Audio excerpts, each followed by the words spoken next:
Salut à tous, j'espère que vous allez bien. 7e Ballon d'Or de Messi. On revient sur la 65e cérémonie du Ballon d'Or France Football.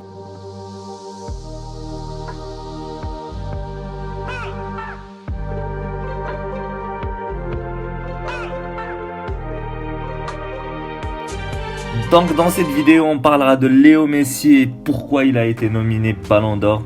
Je vous donnerai un résumé de la cérémonie d'hier, les différents trophées avec les vainqueurs. Et en fin de vidéo, on parlera de Pedrito, qui vient de fêter ses 19 ans d'ailleurs et qui a encore fait parler de lui.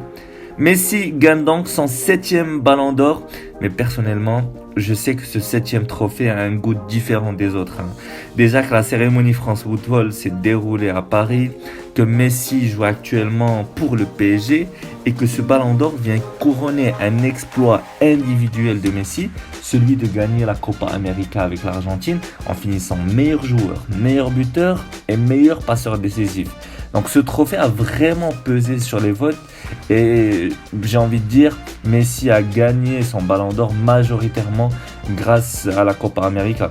Je ne sais pas si vous vous rendez compte les gars, mais il faut dire que sur les 15 dernières années, donc sur la carrière de Messi, le gars il a gagné le Ballon d'Or quasiment une fois tous les 2 ans depuis son premier en 2009 à l'âge de 22 ans. C'est quand même exceptionnel, aucun autre joueur n'a fait ça auparavant. Et puis ce que j'aime chez Messi, ça reste toujours son humilité.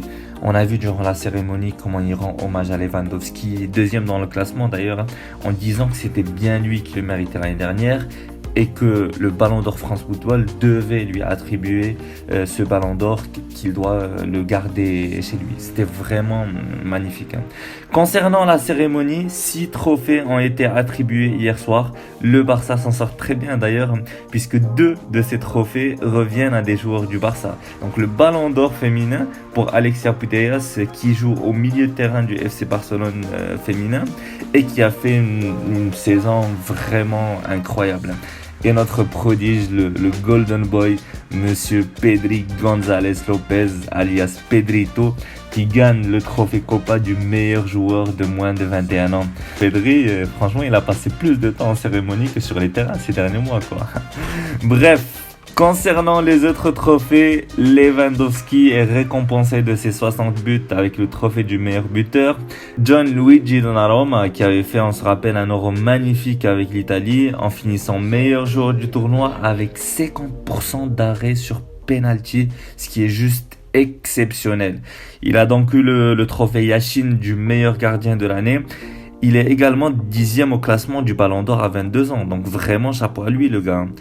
Et enfin, le trophée du meilleur club de l'année qui récompense le club avec le plus de joueurs nominés, qui a été logiquement attribué à Chelsea, qui ont eu 11 joueurs nominés, notamment N'Golo Kanté, notre bien-aimé, et Jorginho dans le top 10 des votes. Mais personnellement, je pense que le gagnant de cette soirée reste le PSG, qui gagne en tant que club son premier Ballon d'Or et le 2e dans l'histoire de la Ligue 1. Donc franchement, le PSG a fait un grand coup hier.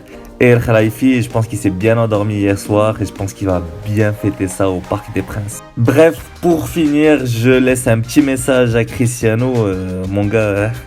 T'as voulu gagner un 6e Ballon d'Or, tu t'es retrouvé 6e du classement. Comme quoi, si on veut gagner la prochaine fois, on doit au moins être présent. Voilà, c'est dit. Donc les amis, c'était tout pour aujourd'hui. N'hésitez pas à me laisser vos avis en commentaire, à vous abonner, ça fait toujours plaisir. Pour moi, je vous dis à très vite pour une nouvelle vidéo. Bye!